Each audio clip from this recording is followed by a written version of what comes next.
नमस्कार दोस्तों, महाकाल न्यूज में आप सभी का स्वागत है। दोस्तों, खेसारी लाल यादव जी आज एक मौका दिए और बदल गया कुणाल लेंसर का ज़िंदगी। हालांकि कुणाल लेंसर को बहुत सारे लोग पहले से जानते हैं।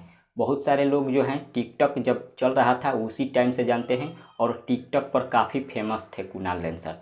लेकिन अचानक खेसारी जी कुणाल लेंसर जी के पास कॉल किए और कुणाल लेंसर जी को बोला गया कि आप हमारे गाने पर डांस करिए, वीडियो बनाइए। और कुणाल लेंसर जी तुरंत हाँ बोलकर उनके गाने पर डांस किए और वीडियो बनाए। और वो जो गाना है खेसारी म्यूजिक वर्ल्ड पर रिलीज किया गया है, जिस गाने का बोल है आरा में दोबारा मेला अइबे ना। और वो जो गाना है कुणाल लेंसर जी उस पर डांस किए हैं, बहुत ही ज़बरदस्त तरीके से डांस किए हैं।